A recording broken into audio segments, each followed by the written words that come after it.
So, Friday at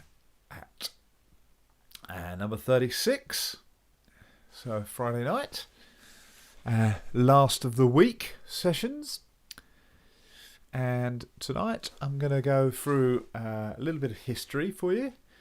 Hopefully you'll find it interesting.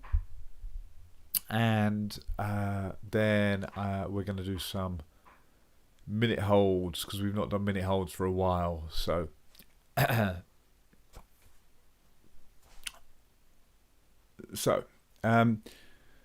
hopefully I had great feedback last night. Hopefully people enjoyed it. Quite a technical session, theoretically technical session. Had good feedback from it, so hopefully you enjoyed it. And tonight we are kind of moving on a little bit more technical, but then trying to get that session in there, that minute holds. So what are we going to talk about tonight? What am I going to talk about? Today's competition diving, there's what's called a surface protocol. Now, I'm going to be talking about the AIDA surface protocol. The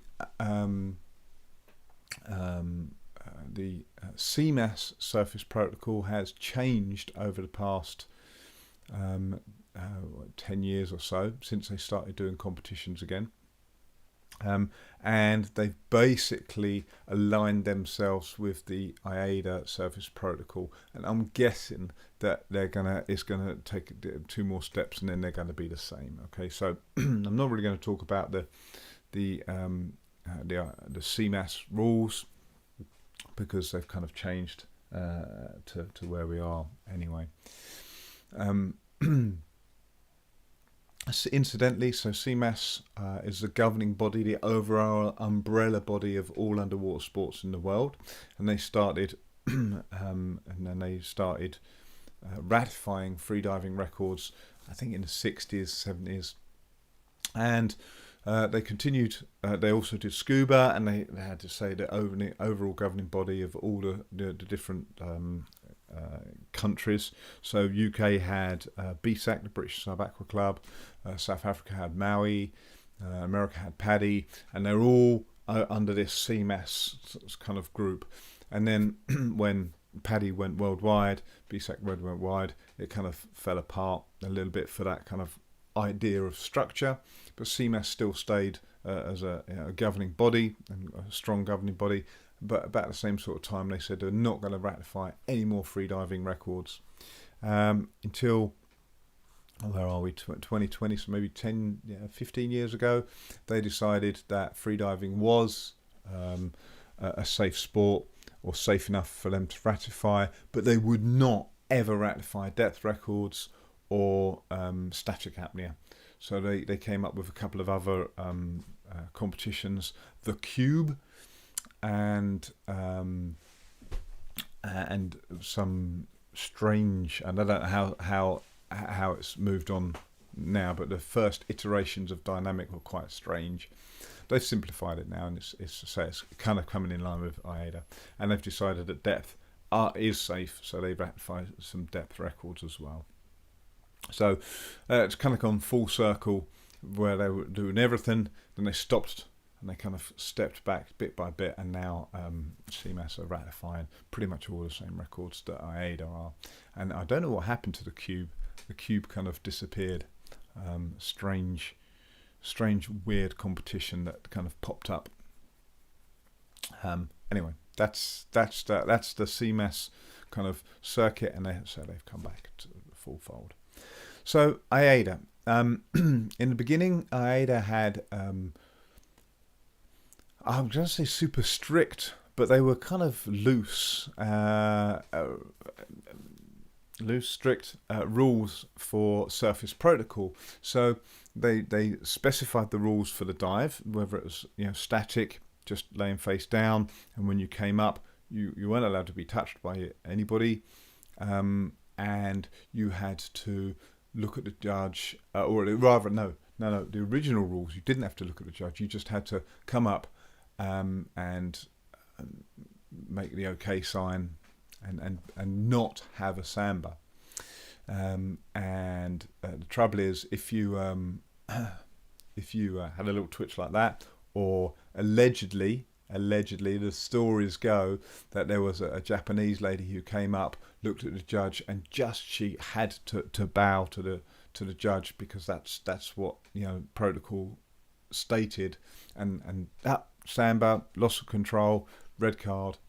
And you ended up having, the judges just staring at you for a minute. And was there a little twitch in the shoulder? Was that a twitch? Was that a movement? Was that Samba? Red card. And it was quite weird.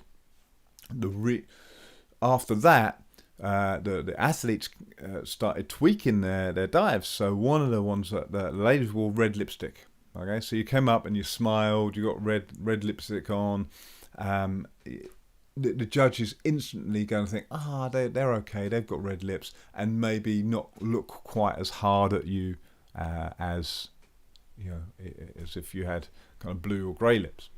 And so that was one of them. The other one that you saw quite a lot back in those days was people coming up, yeah, right, I've done really good, to hide any sort of shakes, any shoulder shakes, raising a hand and fist bumping, or not fist bumping, but kind of whatever, kind of hide that shake in the shoulders. That was a good one. And another one that they did was they'd come up facing away from the judge and then turn round. And so there's a rule put in that you have to be facing the judge, and that was put in because people were coming up facing away from the judge to stop, so the judge didn't see any sort of facial kind of movements. So they came up. And the other thing, if you slipped with your mask, that was counted as a loss of motor control, which is why people would come up and do this much stronger movement and look away from the judge. And even today, it's in the rules that you have to look at the judge, and again, there's apocryphal stories of people where they've been looking at their coach who's next to the judge, and they've been given a red card because you weren't looking at the judge. But I was looking, because it says look towards the judge, not look at the judge, look towards the judge, because it's an old rule back in the day. Anyway, Howard Jones changed the rules. Howard Jones is the unsung hero of modern freediving. He lives down in Portsmouth, Plymouth, sorry.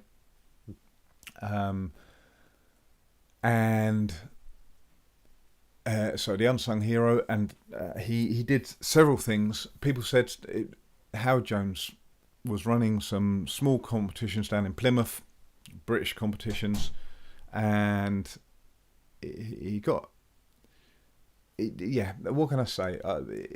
People said you couldn't run a freediving competition in England, so he did it. People said you can't start a freediving magazine, so he did it. So Freediver magazine, he produced that himself, and the original copies of that are worth lots of money. They only ran for a few years, but he ran that. And then 2003, he ran a competition in Cyprus. Massive competition, like nearly 100 competitors. And then in 2004 he ran it again with 180 competitors in a depth competition. It was massive. And he said to AIDA, he said, I'm gonna have different rules, because everybody was getting red cards, and then so many people got red cards, and then every single person then went and complained. What's when you kind of have a go through the process of checking it, disputed it. That's right. And so the judges the competition would finish at 5 o'clock, and they'd be up till midnight with a queue of people outside their hotel rooms, with these people disputing, because you might as well dispute a red card, and then they'd watch the video, and did his shoulder twitch, did he make a funny face, is that red card, is it not red card, and it just went on and on and on. So somebody would, two divers would dive, do a massive dive, who's won? Oh, we'll come back in 4 hours and we'll find out who's won. And it wasn't like good for the sport. So he said, what we're going to do is we're going to have a designated time where you come up and you've got to do surface protocol, and if you can do it unaided, that's it. You get a white card, that's it. And they tried 30 seconds, it was too long. They tried 10 seconds, it was too short. Let's say, as in 30 seconds, you could come up, could have quite a bad samba, get yourself back together and make the okay sign and be okay within 30 seconds, so it didn't look good. 10 seconds, you're just knackered. They were just too knackered to come up and do anything in 10 seconds. You haven't got time to do nothing to do with sambering. So they came up 15 seconds. That's where it's at the moment. And the idea is you come up as soon as your airways clear the water. You've got 15 seconds to remove the mask, make the sign, and say, "I am okay," or "I am okay." Both are allowed. Unaided. So if it's in depth, you'll be holding on to the rope, or on the pool, you'll be on the side of the pool. Unaided. Then they watch you for a complete minute, and if you still are unaided and looking good, white card. Generally. In fact, interesting story. Originally, you could say in English or the language of the governing body who was running the competition. Okay, so the national language of the country running the competition. And I went to a competition. It was triple depth. No, it wasn't triple depth. It was the blue immersion over in Dahab on the Blue Hole, and although it was being run by a guy from Sweden, it was being presided, the head judge from South Africa, so therefore it was under the jurisdiction of South Africa. So I went, oh, hang on a sec, it's run by them. So I could come up and say it, "I am okay," in English, or in the South African national language. Now, some of you know there's about 10 national languages in South Africa. So I learned in Swahili and, Afrikaans and Zulu. Okay, so "etest okay" is really badly pronounced. I do apologise to anybody from SA. Is Afrikaans, and "pila" is in Zulu. Again, pronunciation awful. And so I did my dive, and I came up, and the last 5 minutes I'm okay, "etest okay," came up, boom, bam, mask off, make the sign, "etest okay," and the judge, and I didn't think about this. This is a warning. This story is a warning. I tell you now. I didn't think about this. The judge may not have been South African. Just because it was being presided over by a South African doesn't mean to say the judge, and they might not understand the random language I picked. And they didn't. They looked at me and went, "What?" And they called in the safety divers, and I'm like, "Ha ha ha! How funny is this?" Ha ha ha! And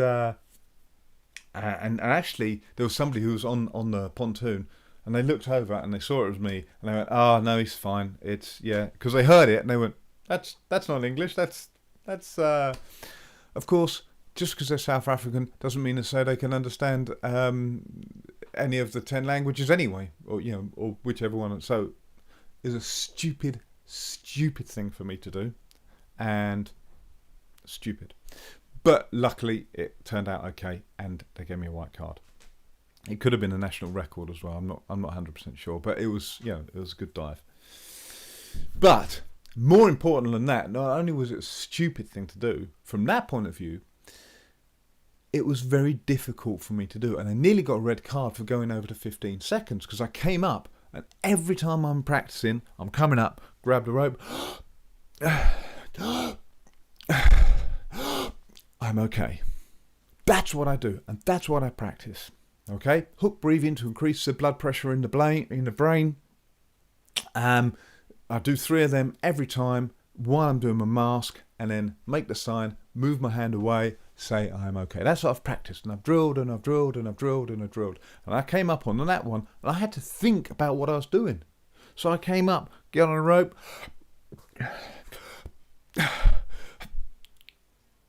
"etest okay." Stupid. I didn't practice it, so why would I do it? Okay. So this is why we tell people in the pool sessions, If you're coming up for a competition, practice it, and practice it correctly. Okay? Don't kind of come up and just go, yeah, I'm okay. Or, yeah, I'm fine. Because what you practice is what you'll do on competition day.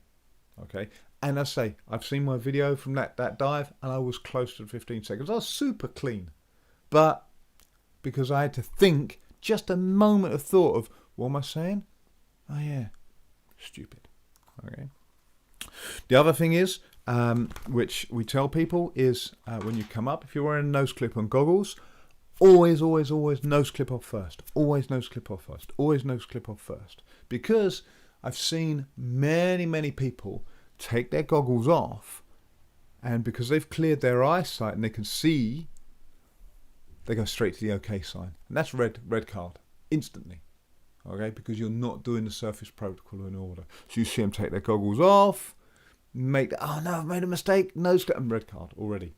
Okay? So you take your nose clip off. Never ever seen anybody take their nose clip off, with goggles on. Never ever seen anybody take their nose clip off and then not take their goggles off, because you can see everything's a bit weird. You've got goggles on. So this is why in the pool you practice. I come up, nose clip off all the time. First thing, nose clip off, then the goggles, then you make the sign. Hand comes down, say I'm okay. Okay. Because again, it's a red card if you make the sign and say I am okay at the same time. So if I go I am okay, that's a red card.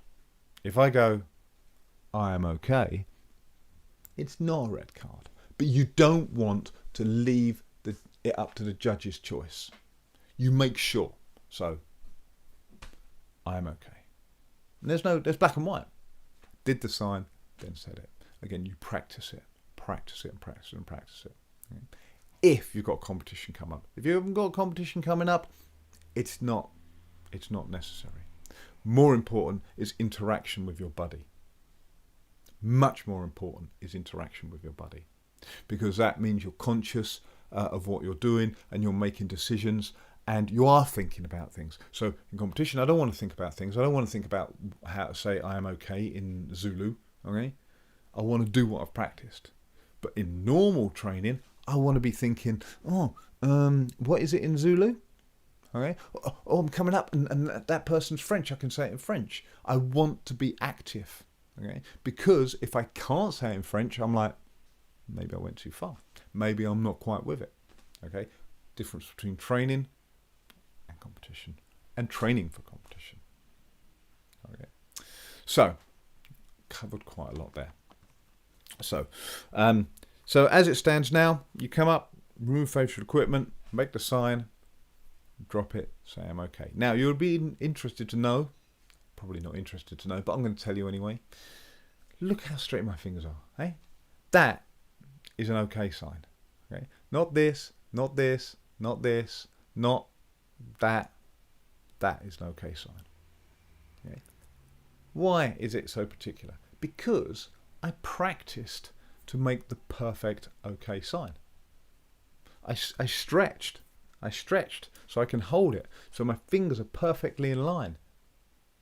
And you may think, well, that's fine. That gets me a white card. Yeah, it does. But you've got at least another 2 weeks of lockdown. You might be at home, leaving the house only for exercise and going to Sainsbury's for the next 2 weeks. Why not practice getting from this to this? Why not get your okay time so perfect? Because on competition day, when you're knackered and it's a bit like this, nobody cares.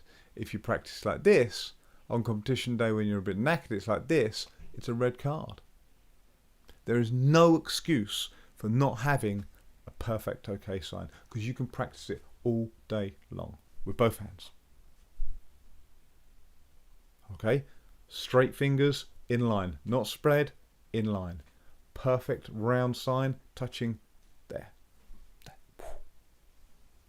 Why not practice it? And I spot that. When I'm coaching somebody, I'll spot that. I'll spot whether they've bothered to be at home practicing their okay signs, or whether they just kind of come up and, yeah, okay, whatever, okay. And I'm like looking and going, they've practiced, or they haven't practiced. Because, it takes no time at all. I'm sitting here, I'm practicing, I'm stretching. Okay, you don't have to do the face, but you wouldn't know I'm practicing. I am, look. Woohoo.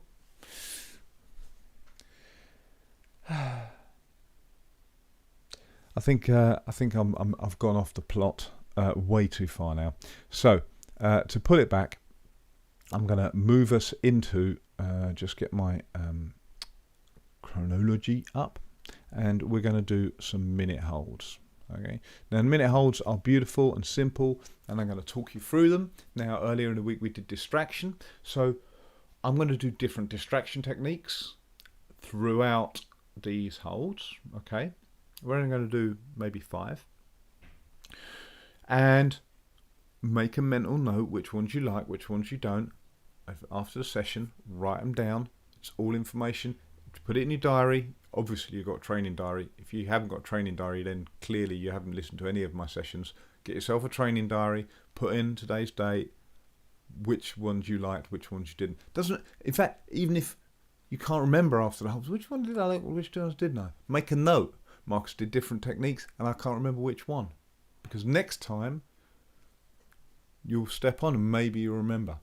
Because you made a note that you didn't remember. So you'll go, I'll make sure I remember this time. Okay. So, eyes closed. Pushing your bum back into the seat as far as you can. Nice and straight back. Relax the shoulders, let the elbows be heavy.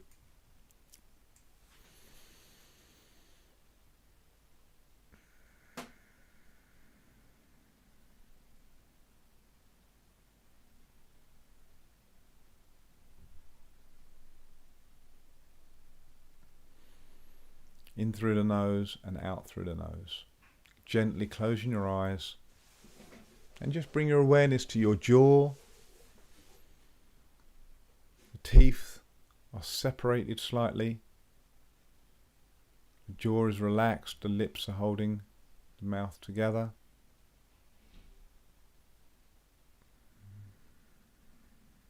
Dropping the elbows, shoulders dropping. Now, if the tongue moves in the mouth, it will generate saliva. So you want to kind of keep the tongue still. Now I've mentioned it, you'll need to swallow. That's just the way it happens. But if you want to do the full yogic position, you touch the tip of your tongue to the top of the mouth, just behind the front teeth. Now, minute holds.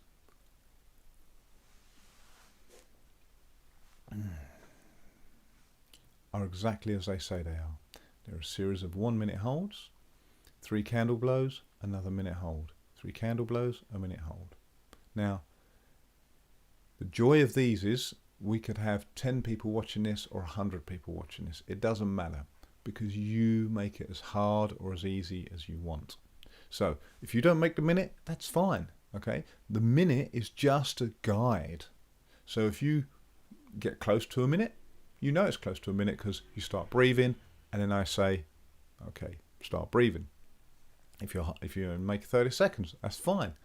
You've got that time to relax, and then when you hear me say, you start breathing, you can join in again.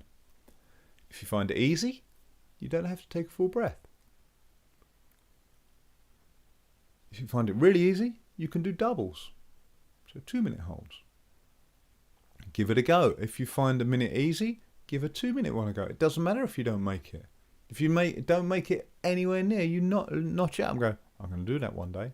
If you're close, you go, I'm going to do that in a couple of goes. So you do 2 minutes, fail, fine. Do a couple of minutes, thinking, and if you're close, you can think, oh, I'm going to do it now. This one. Maybe you do it, maybe you don't. But you're setting that little target up there for yourself.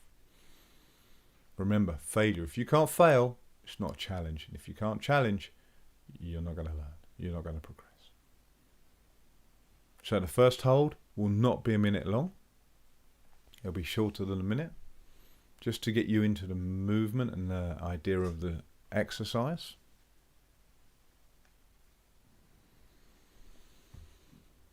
So breathing in through the nose and out through the nose, nice and softly. Try and breathe into the belly. Allow the chest to be soft.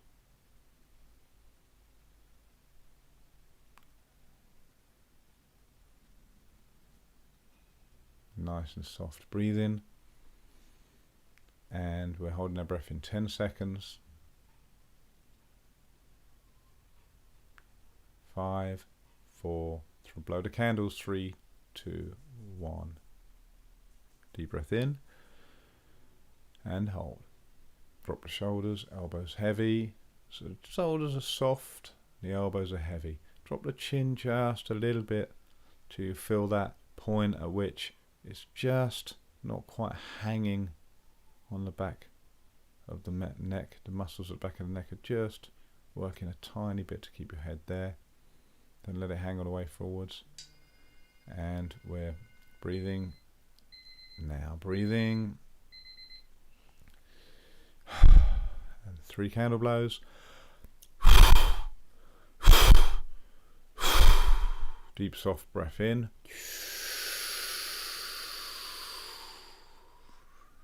And hold. Drop the shoulders, soften the shoulders, the elbows are heavy, make sure the fingers are relaxed. Wherever position they are, don't move the fingers, just let them be where they are. Allow the jaw to soften, the lips to hold the mouth shut, and a space to develop between the temples and allow the skin on the face to soften. You may find the jaw can then soften a little bit more and the teeth separating just a tiny bit more, and this will allow the head to just move forwards, not lean forwards, but move forwards slightly more. I'm blowing the candles in 5, 4, 3, 2, 1. Breathe out, 3 candle blows. Deep soft breath in. And hold. Remember, if you're finding them easy, you don't have to take a full breath. You can just take a little breath again. Remember the face relaxation, skin softening, head moving forwards, not leaning forwards, not nodding forwards, just moving forwards. So the weight is still pushing down on the spine. It's not hanging on the neck. And the shoulders are softer. Elbows heavy. And feel the weight as it sinks into the chair. Don't let your back round, so the weight of your head is pushing straight down on the spine, straight into the chair. There's not too much weight pushing backwards into the chair. Candle blows in 5, 4, 3, 2, 1. 3 candle blows. Deep soft breath in and hold.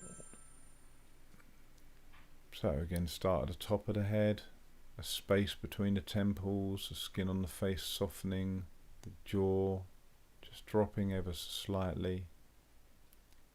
And again, feel the head, chin tucked in maybe just a little bit more.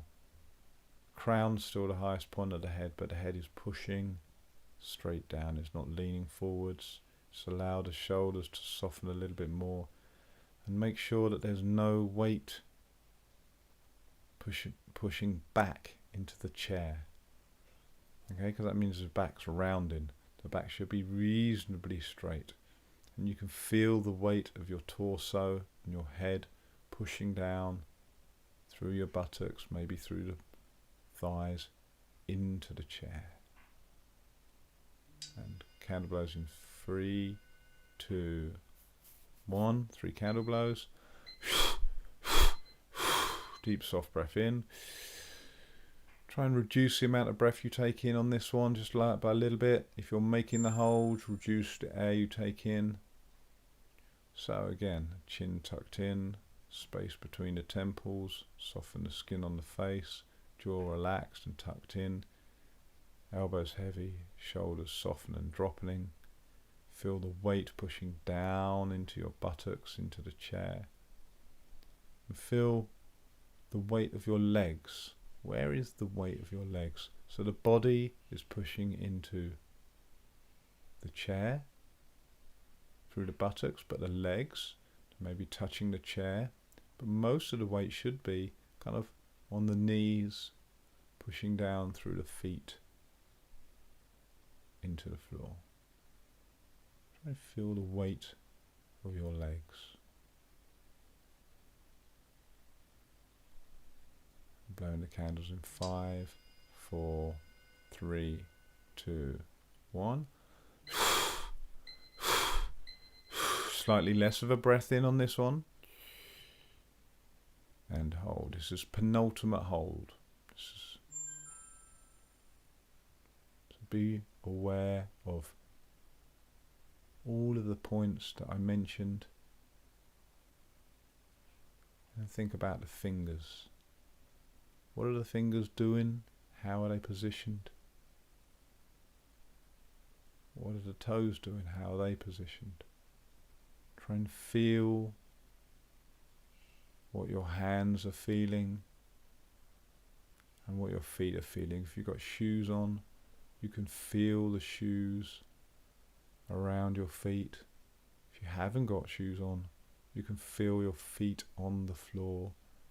Be aware of the sensation of the feet on the floor and the sensation of your hands on your thighs, your lap, wherever your hands are.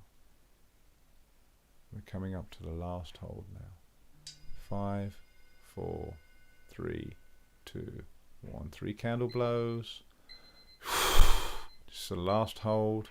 Challenge yourself. So slightly less of a breath in and hold.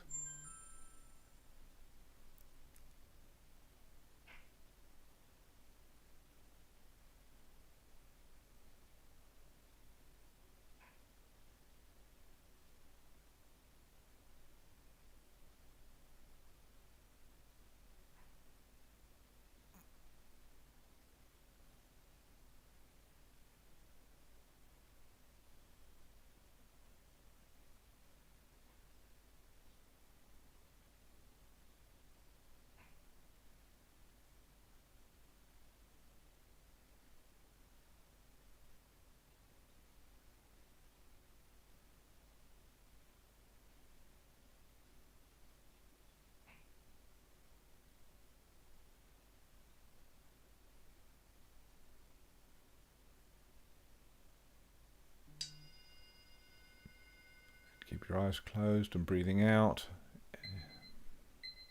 And soften. Keep your eyes closed. Inhalation. One more. And keep your eyes closed. Get yourself a bit more comfortable. Be aware of where you are, but keep your eyes closed and think about what I was saying in each of the holds. At the beginning, it was very subtle things I was talking about, the skin, and the position of the head, moving on through the body. And then I gave you some things to think about texture of the floor. And then the last one, I said nothing. So which kind of angle did you like? The dropping your shoulders, real solid things that you can really do. Everybody can drop their shoulders, you can feel that happening. The softer, more introverted ones about the softening of the skin, or the sensation in the hands and the feet, or nothing. Which did you enjoy? So rub your hands together in front of you to feel the warmth in the palms. Cover your eyes. So you're shutting out as much light as you can. And slowly open your eyes behind your hands. You'll see a few cracks of light coming in. And slowly taking your hands away. Bring back pieces of information one bit at a time. And hopefully you enjoyed that. And we'll see you on Monday. Any comments? As always, put them in the comments now or when it goes up on YouTube.